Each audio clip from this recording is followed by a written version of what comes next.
Want me to say it again? Nope. All right. Sure? Yep. Okay.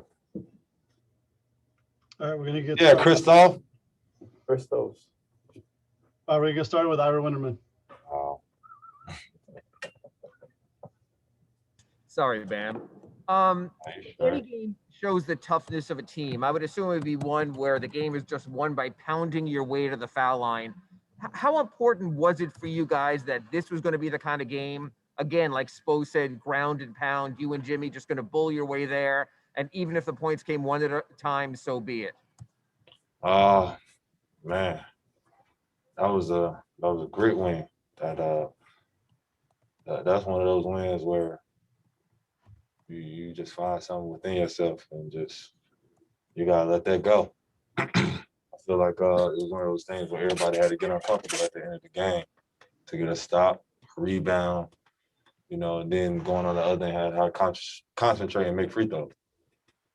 And then just a game like this also where it came to sort of making plays like this early in the season, you played teams tough and couldn't pull it out at the end. What's it like to have a couple of these in a row, even the Sacramento game, to start getting the other side of the ledger as you pull up in the standings and show that you can win with grit at the end? Thank you. Just keep building, man. This team is built off grit.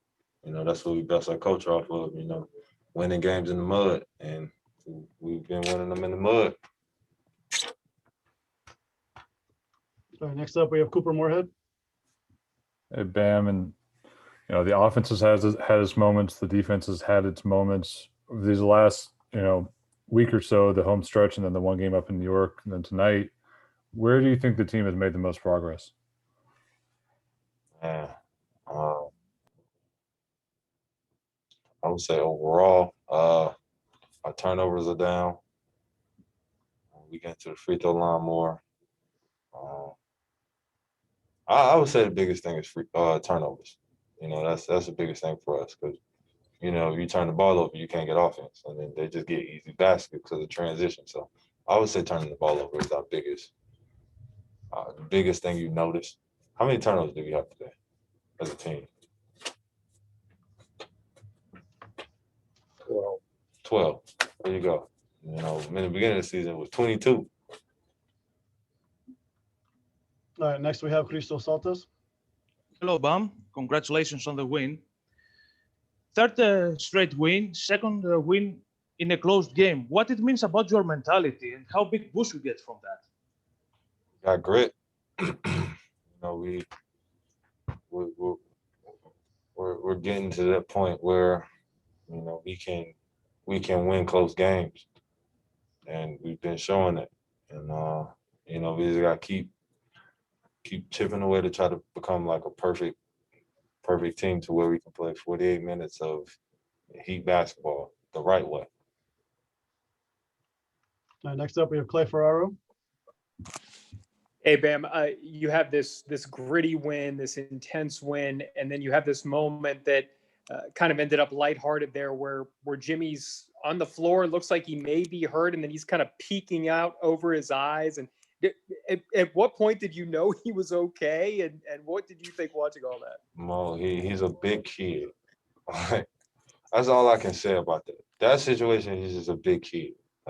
Everybody knew it. That's why we was all laughing because we knew. First of all, if Jimmy was really injured, he's not peaking. If Jimmy's really injured, everybody knows he's trying to get up and trying to walk it off. So the fact that he was down there for so long, just being Jimmy, I feel like that's one of those things of like one of the course of the game, it lightens the mood.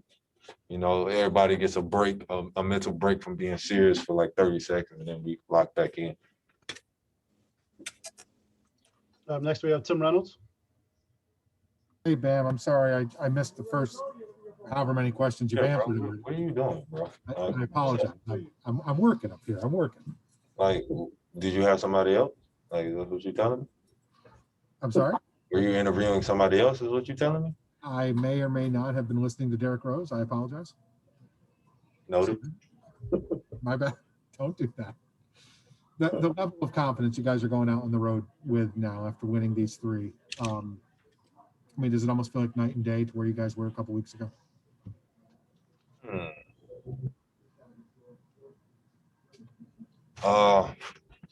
Yeah, night and day. Definitely night and day. We went from having 22 turnovers to tonight having 12. The last game having what, 14?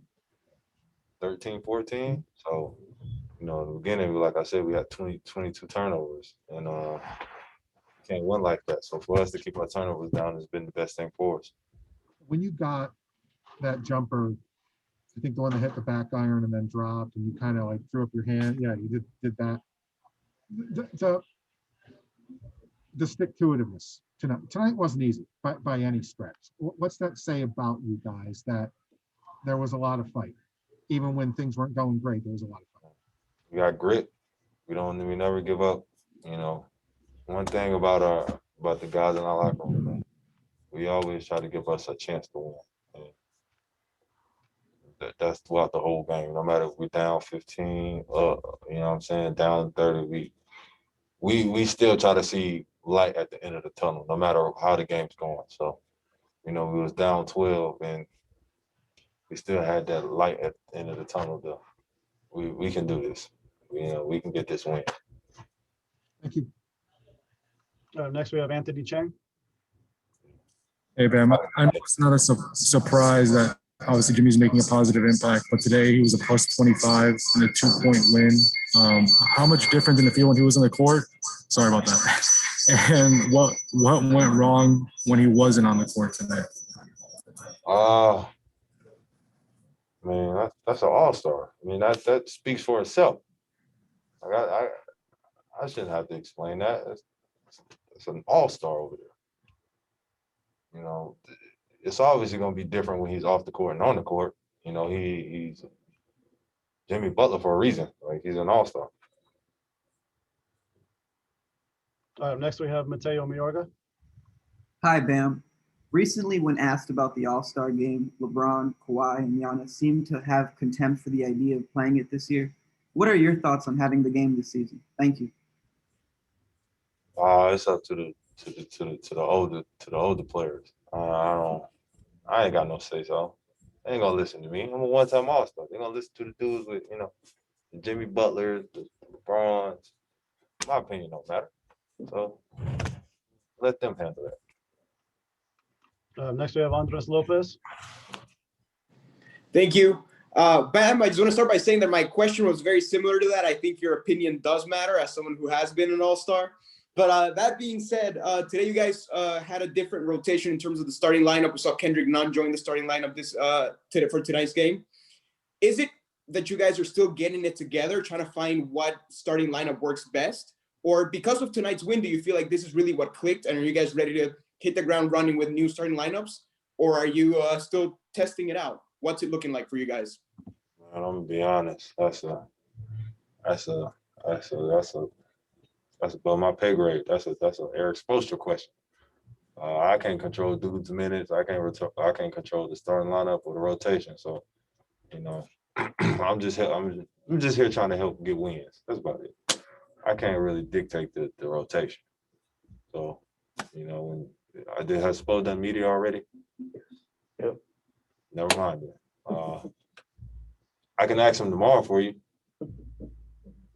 But that sounds like a plan. All right, Bam, that's it. Thank you. Black Lives Matter, people.